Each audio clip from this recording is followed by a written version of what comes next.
Olá, hoje nós temos o prazer de conversar com o professor Maia. Você está bom, Maia? Tudo bom, professor Hernani? Bom, vocês não Prazer. sabem quem é o Maia, né? Muitos já são alunos dele. Ele é professor de... Você é professor de estatística, de matemática básica, básica, de raciocínio matemática lógico. financeira, raciocínio lógico, não é isso? Isso. E não é com essa cara de garotão assim, não é que ele é inexperiente, não. Ele tem muita experiência e tem uma coisa assim fantástica, né? Que é a adesão completa dos alunos às aulas deles. Todo mundo adora as suas aulas. Não sei o que você anda fazendo, né? Que bom. Não sei se você faz, se você paga para os alunos para falar bem de você, mas a verdade é que as aulas deles são fantásticas. Quem já está assistindo aula de raciocínio lógico na internet já o conhece, né? Agora, os outros são alunos da Presenciais. concurso, né? Presenciais, não é isso? Isso. O professor Maia, ele tem uma maneira diferente, né, de ensinar as matérias, as disciplinas dele. Aliás, eu queria te perguntar o seguinte. Professor de matemática tem muito. De raciocínio lógico tem muito, não é verdade? Isso. E você resolveu dar aula nisso. Por quê? Professor Hernani, minha formação é de matemática, sou Sim. formado em matemática, sempre quis trabalhar com matemática. Você se formou pelo UNB? Pelo UNB, sou Sim. formado pelo UNB, sempre quis ser professor de matemática e resolvi entrar no ramo de concurso público, porque eu notei que os professores que nós tínhamos de concurso na área de matemática ensinavam aquela matemática tradicional, aquela matemática, abre aspas, quadrada. Sim. Então a gente resolveu entrar com uma linguagem nova, diferenciada, para que os alunos possam aproveitar melhor. Normalmente o aluno chega num curso de matemática básica com um certo trauma, Sim. uma certa dificuldade oriunda lá do ensino médio, lá das Exato. bases. Com O aluno certeza, tem uma é certa isso. dificuldade de base, Aham. né, que se arrasta a vida toda estudantil. Então E a gente entra traumatizado. entra né? quase que traumatizado, essa palavra. É. Então a gente tenta quebrar esse trauma e o aluno realmente nessas últimas turmas nossas, todos os alunos têm saído 100% satisfeitos. Acredito que é uma linguagem diferente. O conteúdo é o mesmo. Sim. Não estou inventando nenhum conteúdo novo de matemática nem de raciocínio lógico. A diferença está na forma de passar, na Isso. linguagem simples. Muitos dos professores de matemática, os mesmos professores mesmo, tinham o prazer de mostrar o caminho mais difícil. Sim. Achando que mostrando o jeito mais difícil que era bonito. Ele quer mostrar que ele tem conhecimento. Que ele tem conhecimento. Normalmente os Mas ele não professores de quer fazer o aluno matemática entender. pegam um caminho mais difícil. Isso. Eu estou na contramão disso aí. A gente está tentando levar o caminho mais fácil para o aluno chegar na resposta. Isso acontece com quem tem vocação mesmo para professor, né? Porque conhecer a matéria, o cara vai para uma universidade e aprende a matéria. Conhece. Tudo bem. Mas agora, saber transmitir Que é o outro detalhe. papo, né? Por exemplo, na minha aula de análise sintática, primeiro eu falo muito com os alunos, né, sobre alvo de um verbo, né, uma ação verbal. Alvo e circunstância. Alvo, eles entendem tranquilamente alvo e circunstância, entendem tudo. Aí depois eu troco o nome. O alvo vira o objeto, percebeu? E a circunstância vira adjunta adverbial. Mas o trauma já quebrou, ele já entendeu, né? Então, o que você faz é isso. O problema é de linguagem. É a mudança mesmo. de linguagem. Ele muda a linguagem, né, para poder quebrar aquela expectativa negativa do aluno, tirar o trauma, né, e fazer o aluno conversar com ele, entender, etc. E a aula passa a ser gostosa e flui naturalmente como um papo. Não é isso? Pois é, esse é o segredo, né? No fundo, é porque ele é profundamente vocacionado para o que faz. É isso aí que faz a diferença, não é? Pois é. Então, você veio aqui para divulgar um curso de matemática que você vai lançar. Isso. Esse curso que você vai lançar é um curso completo? Curso completo. Assim, do básico ao avançado? Do básico ao avançado, teremos aí 14 encontros, né? Ó, 14 encontros são 70 horas aula. 70 horas aula. Um encontro é mais ou menos 4 horas de aula, né?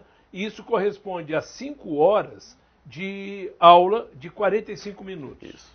Isso dá 70 horas aula, ou significa 14 dias seguidos, né? Seguidos não. É todo dia? Não, serão as terças e quintas à tarde. Terças e quintas à tarde, são 14 dias. Terças e quintas à tarde. Começando a partir do dia 22 de agosto agora. Quando a gente fala em matemática básica e avançada, Qual é a diferença do básico e do avançado? Professor, os assuntos são sempre os mesmos, tá? Sim. O assunto num edital de nível médio, o assunto num edital de nível superior é o mesmo assunto. A gente tem ali a diferença de questões. Questões Sim. de nível mais básico e questões de nível mais avançado. Sim. E no nosso curso a gente trabalha os dois. Os A dois. gente trabalha Quer dizer, questões você coloca- tanto de nível médio quanto de nível superior. Superior. Então o aluno ele sai preparado para qualquer concurso. Qualquer coisa. E o aluno de nível médio não tem dificuldade para responder as questões de nível superior? Não, pelo contrário, professor. Na maioria das vezes eles até gostam porque eles sentem no nível mais avançado. Sim. Eles conseguem aprofundar o conteúdo. E aí, quando eles saem dali, vai fazer um concurso para nível médio, né? Acha fácil. Eles acham fácil. Acham né? fácil, Isso. essa é a ideia. Então, olha só, não se esqueça disso, né? Quais são os assuntos que você... Boa pergunta, professor. Nesse curso, queria convidar o aluno a vir estudar com a gente. Abordaremos operações com conjuntos, conjuntos numéricos, passando ali dos conjuntos naturais, inteiros, racionais, reais. Falaremos de dízimas periódicas. Falaremos também de regra de três simples, composta, problemas de torneira.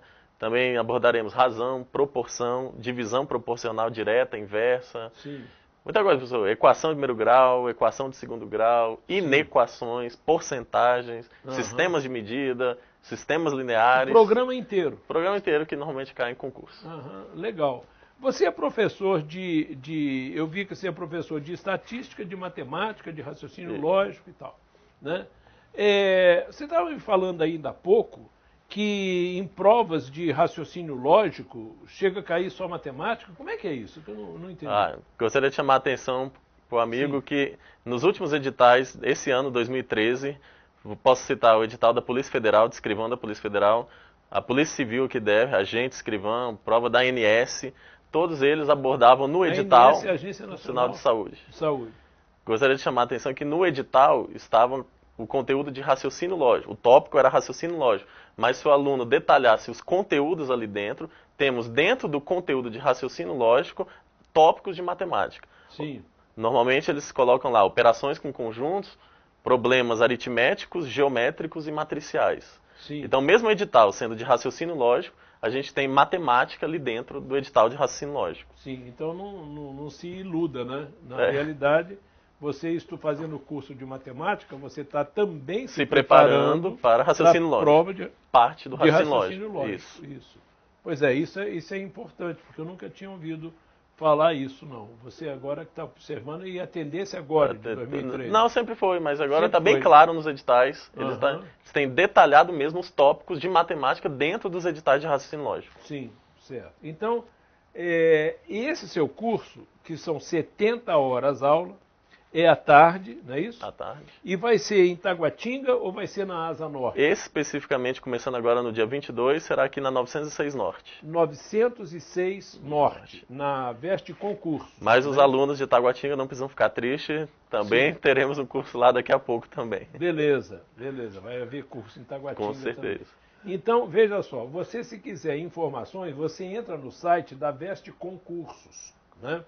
Aqui no site da Veste Concurso você vai ver que tem o curso de matemática do professor Maia. É isso? Isso. Assim que está lá já no site, matrículas abertas. Beleza. E vocês de fora, né, que não são de Brasília, que conhecem o professor Maia na internet, você tem curso de raciocínio lógico na internet. Aqui no né? EAD. E você também é autor de apostilas para concurso nossa, não é Sim. isso? Então ele é autor, professor, e ele também é professor de online, de cursos online, né? Então ele está à disposição de vocês. Que recado final você dá para os seus alunos? Que a matemática não é esse bicho-papão que muita gente pensa que é, e eu convido vocês a descobrirem isso. Beleza. Olha, é um desafio, né? Então, que dia começa? 22. Dia 22, na Asa Norte, na Veste Concursos da Asa Norte. Isso. É isso? Tudo bem. Matricule-se antes, porque senão você pode chegar no dia e não ter lugar.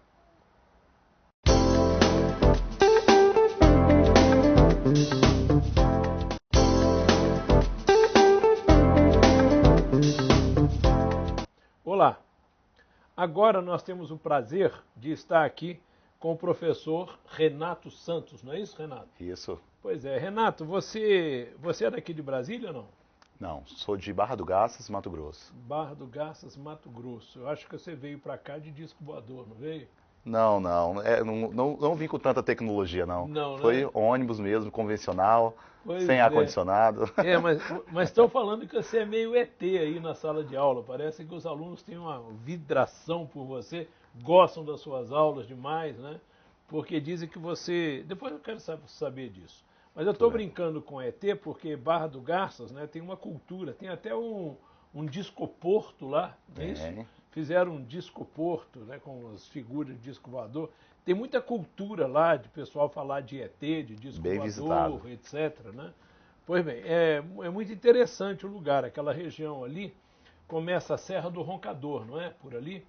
Isso, a Serra do Roncador nasce ali em Barra do Garças e vai subindo. Aí tem lá na frente, tem um lugar onde tem o chamado Guardião, né? E ali dizem que tem luzes que aparecem, até tem muita cultura de disco voador naquela região da Serra do Roncador. Mas o que nos traz aqui não é essa brincadeira. O que nos traz aqui é apresentar para vocês, né, o professor Renato, para quem não conhece, é um excelente professor da área de Informática? Informática, né? Você fez curso de ciência da computação, não é isso? Isso. E resolveu dar aula de informática. E eu queria que você mostrasse qual é o diferencial da sua aula de informática para que os alunos achem tão interessante, né? E ficam comentando tanto. O que você faz diferente na aula de informática? O diferencial que é importante em sala de aula é não levar uma linguagem técnica para o aluno, até porque a linguagem técnica não é a linguagem que vai ser abordada. Na verdade, isso não vai ser abordado em prova. Sim. Porque em prova, ele quer uma linguagem que seja suficiente, na verdade, para entender um determinado tópico ou um determinado comando do programa. Sim. Né? Porque a linguagem técnica, ela assusta justamente porque se eu utilizo uma linguagem técnica, eu vou ter que comentar por que da origem dessa palavra da linguagem. E não é isso importante e isso tira muito foco da aula. Então, na verdade, para trazer um aprendizado mais simples, né, e o aprendizado que vai ser necessário para a prova, né, temos que trazer essa linguagem de prova. E o que acontece é que precisamos também trazer uma certa informática interativa. É uma tecla que sempre bato durante o curso, é informática interativa. Onde a informática interativa vai de uma maneira onde qualquer questão de prova, o melhor que você tem a fazer é tentar executar essa questão na frente do computador. Sim. Porque se você executa essa questão de frente à máquina, por mais que você não esteja lembrando daquele item, você tem aquela imagem visual. Sim. E uma imagem visual é muito importante na hora de informática. Justamente Sim. porque as questões, geralmente, ela não vem imagens. Então, uma prova de informática sem imagens, você precisa conhecer o programa. Né? Então, não adianta ficar apenas ali na teoria de um caderno ou de um livro. Então, é muito importante executar essas questões diretamente, né, na máquina. Então, eu posso resumir, por exemplo, dois diferenciais da sua aula. Uma, você usa na aula, você usa a linguagem que cai na prova. A linguagem que o examinador vai usar para fazer a prova é a linguagem que você usa de contato com o aluno. Então, quando ele chega na prova, ele está acostumado à linguagem só por ter assistido às aulas. Esse é um. Né? O outro é que você usa muitos recursos visuais na sua aula para poder fazer o aluno, vamos dizer, ancorar o conhecimento. É isso mesmo? Isso mesmo. E uma coisa que normalmente eu costumo cobrar do aluno, porque para concursos, na verdade, cada aluno vai focar o seu interesse, né? Então o professor não vai dar uma nota devido a um trabalho, não vai ter um acompanhamento até o final do curso, onde vai indicar se o aluno está ou não aprovado. Né? Mas uma brincadeira que eu sempre faço em sala de aula, e levo isso até o final do curso, é sempre tentar acompanhar o aluno por e-mail. Claro que é muito complicado para o professor de concurso acompanhar esse aluno, né? Corrigir questões que ele te manda por e-mail. Mas eu acho que é muito importante eu passar tarefas para esses alunos, onde o aluno que vai me respondendo por e-mail, com respostas, eu tenho um certo acompanhamento. Mas Sim. eu não, na verdade, eu vou até ser sincero aqui, normalmente eu não leio as respostas dos alunos, mas eu vejo ali o esforço que o aluno teve para Sim. responder aquela questão. Sim. Né? Então, normalmente, eu passo a cada aula um simulado por e-mail, onde Sim. esse aluno vai ler esse e-mail e vai responder da forma que ele entendeu em sala de aula, e normalmente eu não leio tantas Sim. as questões, mas eu vejo ali o esfoço dos alunos e no Mas final do só curso... o fato de ele estar acompanhando lá as questões e te respondendo, ele já está entendendo várias coisas que ele não entenderia, é isso? Isso mesmo. Até porque para ele comentar, por mais que ele não comente certo, ele tentou buscar aquele conhecimento. Sim. E ele Certo. vê que eu estou acompanhando, porque sempre na próxima aula eu indico quais são os alunos que responderam e que não responderam. Sim. Sem indicar fatores positivos ou negativos. Certo. Claro que de vez em quando é bom pegar três alunos ali de cada turma, 3 provas, só para ver mais ou menos o nível geral da turma. Com certeza. Né? Mas Beleza. isso é bom. Eu sei que tem dado resultado por causa dos elogios, assim, principalmente depois das provas. Né? O pessoal te elogia muito depois de prova. Que eu acho que esse é o melhor elogio. Né? Esse é o melhor elogio. Agora, deixa eu fazer uma pergunta. Informática é muito importante para o cara passar em concurso? É muito importante. Até porque, no momento, estão vindo muitos itens, né? Mas não somente pela quantidade de itens. Na verdade, é uma matéria que se torna ali um diferencial na hora da prova, porque é uma matéria que é muito comum os alunos errarem muitos itens. Sim. Então, se o seu adversário, se o seu concorrente, naquele momento, está errando muitos itens, cada item que você acerta é um grande diferencial. Né? É um grande diferencial. E informática é uma matéria que, no momento, apesar de ser algo que é muito comum no dia a dia, até porque o layout de informática está comum, é um layout que é comum no celular, em um Veja tablet. só, eu vou fazer uma prova, né, de informática, né, para o concurso. Eu uso o computador, eu sei usar os recursos lá, etc. Esse conhecimento é suficiente para fazer uma prova? Não. Mesmo que eu seja muito exímio, né, conhecedor ali da prática, eu sei fazer as coisas. Isso é suficiente para passar em prova? Não, não é suficiente. Não é? Então, qual é o diferencial aí?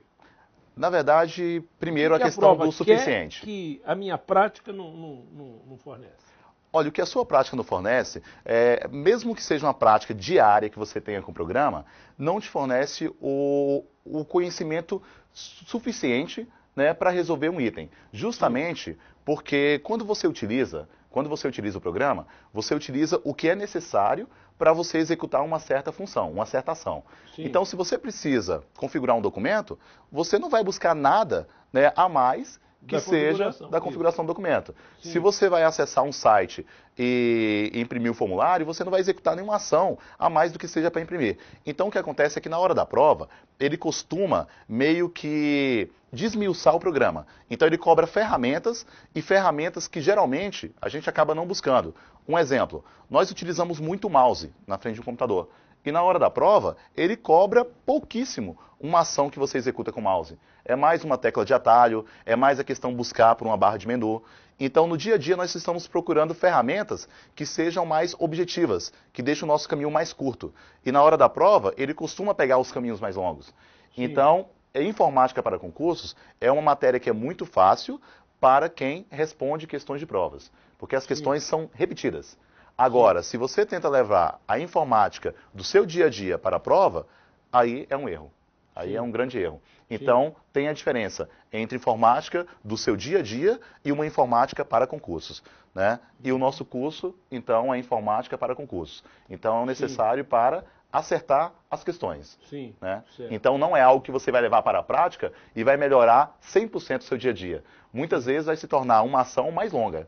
Né? Uma ação mais longa, mas é uma ação que é necessária para aprovação. Mas por outro lado, pelo que eu estou percebendo, a banca procura fazer questões, né, abrangendo mais usos de ferramentas que os programas têm, enquanto que no dia a dia você só usa aquelas ferramentas que são necessárias para aquela solução. Né? Isso. E a banca vai exigir de você um conhecimento mais amplo, né, dos recursos, é isso? Isso mesmo. Além de um conhecimento mais amplo, Quando ele cobra algum fator que você utiliza no dia a dia, normalmente a pessoa acaba errando, porque no dia a dia você acaba agindo de uma forma muito mecânica. Então, se você for ligar sua máquina e abrir um programa, naturalmente, você vai ligar a máquina e vai abrir o programa. Agora, na hora da prova, quando ele começa a indicar o passo a passo, normalmente o candidato se perde. Justamente porque ele age naturalmente, mas ele não grava aquele passo a passo. Né? Então, daí vem um grande diferencial da informática para concurso. Daí vem um grande grau de dificuldade. Então, informática é diferente de informática para concurso. Isso. E se for informática de concurso, exige um treinamento específico, que é isso que você faz. Isso mesmo. E você vai estar lançando um curso agora de informática para concurso. Não é isso, informática para São concurso. Quantos encontros esse curso? São 13 encontros. 13 encontros significa 65 horas aula. Cada encontro tem 4 horas e que corresponde a 5 aulas de 45 minutos. Isso. Certo? E esses 13 encontros, né, que você vai dar, informática para concurso, o aluno tem que ter base ou não? De qualquer jeito que ele chegar, você vai dar a base. Olha, você vai trabalhar com a base. Olha, é muito importante esse aluno possuir uma certa base. Sim. Claro que sem base, tem como levar? Tem como. Claro que o esforço tem que ser muito maior do aluno, né? Porque a base hoje é muito importante para qualquer ação, né? Mas hoje em dia ninguém vai fazer um concurso sem ter alguma experiência com computador, não é isso? Verdade. Então, todo mundo tem uma certa experiência, uma base mesmo que seja pequena, né? Isso. E ali, se o cara tiver pouca base, você consegue resolver o problema também. Consegue. Beleza, tudo bem. E esse curso de 13 encontros, são 13 dias. Quais são os dias da semana? Sempre às terças e quintas-feiras. Terças e quintas-feiras. O primeiro dia... O primeiro dia está marcado aí para dia 15, mas devido a um evento, né? Está havendo um evento de concurso no dia 15. Procura se informar, que vai haver. Então talvez comece na semana seguinte. Isso, dia 22. Pode começar no dia 22. Mas o ideal é que se você quiser fazer o curso, né? Se matricule já antes do dia 15, porque até não correr o risco de chegar lá e não ter mais vaga, não é isso? Isso mesmo. Certo. Então, veja só, informática para concurso. E esse curso, né, pega a informática básica para concurso, é isso? Isso, informática básica para concursos, mas apesar de ser informática básica para concursos, é um curso que é muito recomendado até mesmo para pessoas que são formadas na área de tecnologia da informação. Sim. Justamente porque no curso de tecnologia da informação, você não estuda Windows, não estuda Word, não estuda Excel. Isso... O que você vai dar? Os assuntos que você vai dar, de um modo geral? Os assuntos são sistemas operacionais, tanto Windows quanto Linux, pacote Office, Microsoft Office e BR-Office, que inclusive BR-Office anda aparecendo muito mais em provas, né? A parte de internet e também segurança da informação, onde os tópicos do momento para concursos está sendo internet e segurança da informação, né? Seguido de software livre.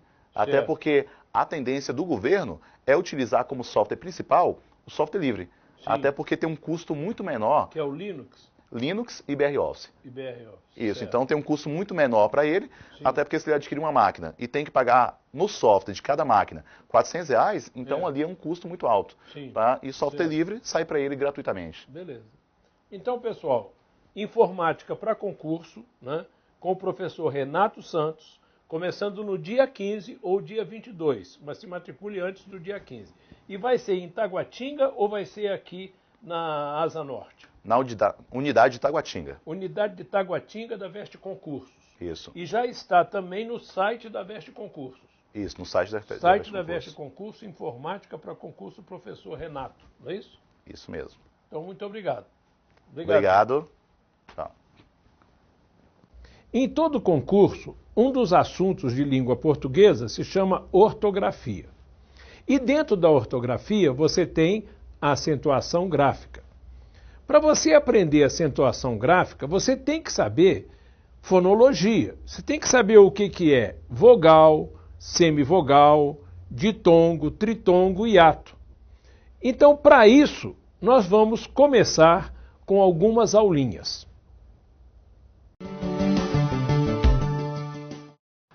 Nós vamos começar, então, agora, o estudo do período composto. É muito fácil. Se você sabe o período simples, o período composto é um desdobramento do período simples. Basta que um termo de uma oração, um sujeito, um objeto direto, uma adjunta de nominal, passe a ter um verbo para você já ter o período composto, né? Então, na realidade, o período composto vai ser mais fácil do que você pensa. Se você entender o período simples, você vai entender muito bem o período composto. Então, primeiro, período simples. Antônia queria a atenção de José. Aqui você tem um verbo só. Um verbo só. Você tem aqui o quê? Um sujeito, o verbo e o seu objeto direto. Oração completa, sentido pronto, completo, acabado. Tá? É uma oração só, terminando em ponto. Então é um período. E essa oração se chama oração absoluta, porque ela é única. Então, oração absoluta. Resultado, o período simples só tem um verbo. Por isso, só tem uma oração. E esta oração se chama oração absoluta. Agora vamos ver o período composto. Eu disse que viria. Você tem aqui o verbo dizer, eu disse, e o verbo vir, que viria. Então eu já tenho oração 1, oração 2. Cada verbo corresponde a uma oração, tá certo? Aqui já passou a ser período composto. Se eu digo, por exemplo, vim, vi, venci, eu tenho um verbo, 2 verbos, 3 verbos. Então eu tenho oração 1, 2 e 3, período composto. Ela chorou, eu não. Aqui você tem chorou, verbo, oração 1. Eu não. Essa vírgula marca este verbo subentendido aqui, tá? Então aqui você tem um verbo subentendido, eu não, é oração 2. Significa eu não chorei, tá? Então quando você vai subentender um verbo que já foi dito, você vai usar vírgula, tá? Resultado. O período composto tem mais de uma oração. Cada oração tem um verbo, não é verdade? Que pode ser expresso, em todos os casos ali, ou subentendido, neste caso. Tá certo? Então, o período composto só tem um verbo para cada oração, mas tem mais de uma oração. Agora você vai ver período composto por coordenação, que é formado por orações coordenadas. Por exemplo, ela dormia nunca, ele dormia sempre. Aqui você tem orações semanticamente relacionadas. Se elas estão dentro do mesmo período, o significado delas está relacionado, não está independente. Na realidade, está se querendo mostrar uma oposição de comportamento entre ela e ele. Então, semanticamente, em termos de ideia, existe relacionamento, né? Bom, agora no lado sintático é que nós vamos ver isso. No lado sintático eu tenho primeira oração, ela, sujeito, dormia, um verbo intransitivo, nunca um adjunto adverbial. Essa oração não precisa nada mais para ela. Esse verbo está completo, não está precisando de nenhum termo, né? Aqui é a mesma coisa. Sujeito, verbo intransitivo e adjunto adverbial. Podia ter sujeito, verbo transitivo direto e o objeto direto. Estaria completa também. Então, nesse caso, as duas orações são sintaticamente independentes, porque cada uma tem tudo de que precisa sintaticamente, né? Então, se chamam orações coordenadas aquelas que são sintaticamente independentes, né? Orações sintaticamente independentes são orações coordenadas. Nesse caso, a primeira oração vai se chamar oração coordenada inicial. E as outras, apenas oração coordenada ou orações coordenadas, se houver mais de uma.